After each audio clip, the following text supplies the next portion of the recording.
लालबत्तीवर रोज भीक मागणाऱ्या एका 20 वर्षाच्या मुलीला त्या दिवशी पावसाने पूर्ण भिजवून टाकलं होतं. मी तिला मदत करण्याच्या बहाण्याने माझ्या फ्लॅटवर घेऊन आलो. पण जेव्हा ती अंघोळ करून बाहेर आली तेव्हा तिचा तो बदललेला अवतार पाहून माझ्या होशच उडाली. त्या बंद फ्लॅटमध्ये एका रात्रीत असा काय प्रसंग घडला जाणून घेण्यासाठी कथा शेवटपर्यंत नक्की ऐका. नमस्कार मित्रांनो, माझं नाव आहे हिरा. मी एका खाजगी कंपनीत चांगल्या पदावर नोकरी करतो. आज मी तुम्हाला माझ्या आयुष्यात घडलेली एक अतिशय विचित्र आणि धक्कादायक कथा सांगणार आहे. ही गोष्ट घडली आहे एका पावसाळ्याच्या दिवशी. मी ऑफिसचं काम संपवून माझ्या कारने घरी परतत होतो. रस्त्यात एका मोठ्या लालबत्तीवर मी माझी गाडी थांबवली. थोड्याच वेळात खिडकीजवळ एक मुलगी भीक मागण्यासाठी आली. ती रोजच त्या सिग्नलवर भीक मागायची आणि मी रोज तिला काही ना काही चिल्लर देऊन पुढे निघून जायचो. पण त्या दिवशी मुसळधार पाऊस पडत होता. ती मुलगी पूर्णपणे भिजली होती. पावसाच्या पाण्यामुळे तिचे कपडे तिच्या शरीराला पूर्णपणे चिकटले होते. तिचं वय साधारण 20-22 वर्षाच्या आसपास असावी. भिजलेल्या अवस्थेत तिच्या त्या कसलेल्या शरीराकडे माझं लक्ष गेलं. माझ्या मनात एक वेगळाच विचार आला. मी खिडकीची काच खाली केली, तिला काही प्रश्न विचारले आणि तिच्या हातात 50 रुपयांची एक कडक नोट ठेवली. सिग्नलवर रोज रोज 2-5 रुपये मिळणाऱ्या त्या मुलीला एकदम 50 रुपये मिळाल्यामुळे तिच्या चेहऱ्यावर मोठा आनंद दिसला.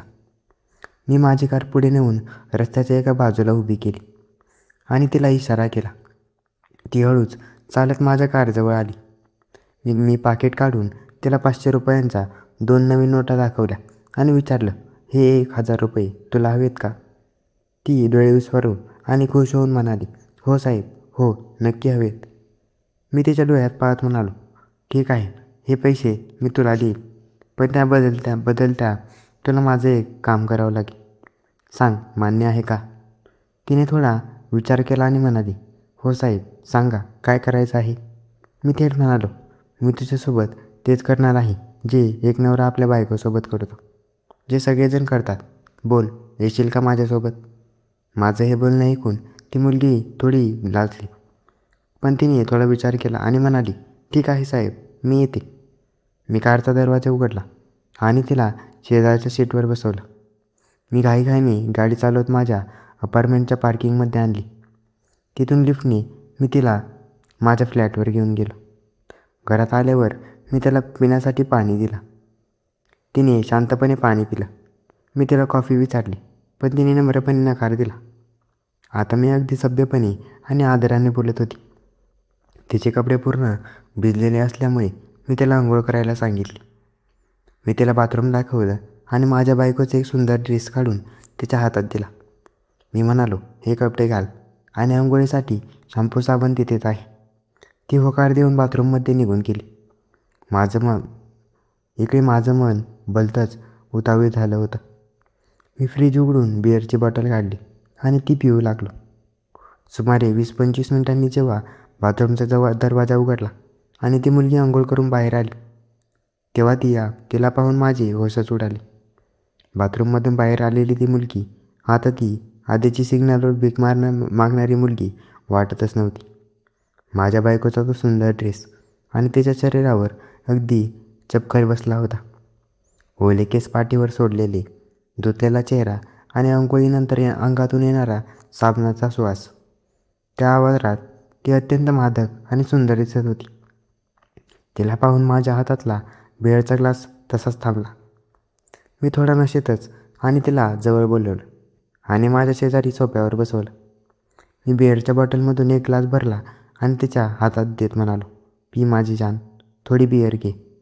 तिने घाबरत मान हलवली आणि म्हणाली, नको साहेब, मी हे कधीच पिलेले नाही, मला काहीतरी होईल.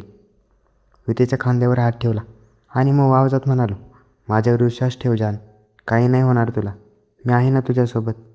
तिने थोडा तो ग्लास ओठाला लावला. पहिला घोट घेताच तिने तोंड वाकडं केलं आणि म्हणाली, याची टेस्ट तर खूप कडू आणि वाईट आहे साहेब. मी हसलो आणि तिच्या हातात चिप्सचं पॅकेट देत म्हणालो, हे सोबत खा, मग कडू लागणार नाही. हळूहळू गप्पा मारत तिने तो बिअरचा ग्लास संपवला आणि इकडे माझी एक बिअरची बॉटल पिऊन झाली होती. बिअरच्या हलक्या नशेने आणि तिच्या त्या ओल्या सहवासाने वातावरणात एक वेगळाच उबदारपणा निर्माण केला होता. थोड्या वेळाने मला भूक लागली, म्हणून मी तिला घरातच थांबवून बाहेरच्या रेस्टॉरंटमधून गरमागरम जेवण आणण्यासाठी खाली गेलो. बाहेरून दरवाजा लॉक करून मी जेवण घेऊन अर्ध्या तासात घरी परत आलो. मी दार उघडून आत आलो तेव्हा पाहतो तर काय, ती सोफ्यावर एकदम कम्फर्टेबल आणि मस्त रोमॅन्टिक मूडमध्ये बसली होती. बेडची हलकी नशा तिच्यातही डोळ्यातही दिसत होती. आम्ही दोघांनी एकत्र बसून ते जेवण केलं.